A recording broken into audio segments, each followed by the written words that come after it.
नमस्कार, मी रुचिता. ॲग्रोनमध्ये आपल्या सर्वांचं स्वागत. सध्या राज्यात अनेक भागांमध्ये अवकाळी पाऊस आणि गारपिटीने थैमान घातलाय आणि कलिंगड हे सध्या वाढीच्या आणि काढणीच्या अवस्थेत आहे. अशा वेळेला पाऊस झाल्यावर कलिंगडावर कीड रोगांचा प्रादुर्भाव होऊ शकतो आणि कलिंगडाचं मोठं नुकसान होऊ शकतं. पण वेळीच काही उपाययोजना केल्या तर आपण हे नुकसान काही प्रमाणात कमी करू शकतो.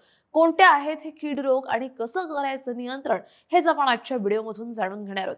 या व्हिडिओसाठी कृषी विज्ञान केंद्र नारायणगाव येथील पीक संरक्षण विषय विशेषज्ञ डॉक्टर दत्तात्रय गावडे यांनी माहिती दिली आहे.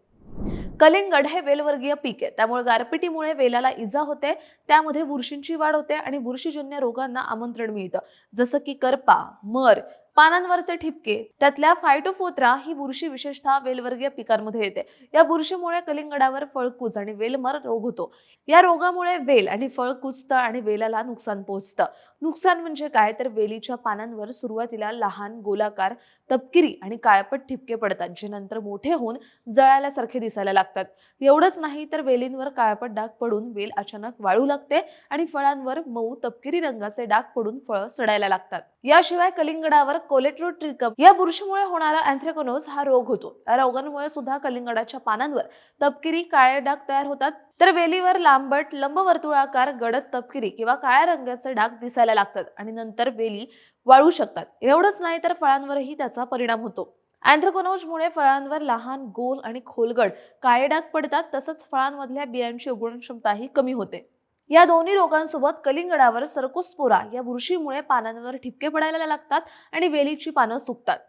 अशा परिस्थितीत आपण कलिंगडाच्या शेताची काळजी कशी घ्यायची तेही समजून घेऊयात. पहिले तर पावसानंतर आधी आपण बेसिक शेतातल्या पाण्याचा निचरा करून घ्यायचा आहे. खराब झालेली आणि रोगट पानं काढून नष्ट करायची आहेत. त्यानंतर अवकाळी पावसानंतर होणारे कलिंगडावरील रोग टाळण्यासाठी काही फवारण्या आणि आळवण्या करायच्या आहेत. यामध्ये जमीन ओली असताना ट्रायकोडर्मा आणि सुडोमोनस या जैविक बुरशीनाशकांची 2 लिटर प्रति 100 लिटर पाण्यात प्रति एकर आळवणी करायची. तर रासायनिक बुरशीनाशकांमध्ये कार्बेंडाझिम 1 ग्रॅम प्रति लिटर किंवा मँकोझेम अधिक कार्बेंडाझिम यांची 2 ग्रॅम प्रति लिटर अशी फवारणी करायची. तसंच यासोबत कॉपर ऑक्सिक्लोराइडची 2 ते 2.5 ग्रॅम प्रति लिटर पाणी किंवा मेटल ॲक्झिल या बुरशीनाशकांची सुद्धा फवारणी करू शकता. पण ज्यांच्या भागात अजून अवकाळी पावसाने हजेरी लावलेली नसेल पण पावसाचा अंदाज देण्यात आलेला असेल, तर कार्बेंडाझिम आणि मँकोझेम या बुरशीनाशकांची फवारणी फायदेशीर ठरते. त्यामुळे पिकाचं फळांचं नुकसानही कमी होतं आणि पावसानंतर गरजेनुसार बुरशीनाशकाची फवारणी करायची. फक्त या फवारण्या आळीपाळीने करायच्या, म्हणजे पावसापूर्वी कार्बेंडाझिमची फवारणी केली असल्यास नंतर कॉपर ऑक्सिक्लोराइडची फवारणी करायची. यासोबत किडींच्या नियंत्रण आणि प्रतिबंधासाठी जैविक कीटकनाशक म्हणून 5% निंबोळी अर्काची फवारणी करावी. तुम्हाला ही माहिती कशी वाटली कमेंट बॉक्समध्ये नक्की सांगा आणि अशाच शेतीविषयक आणि नवनवीन माहितीसाठी ॲग्रोवनला सबस्क्राईब आणि फॉलो करायला विसरू नका.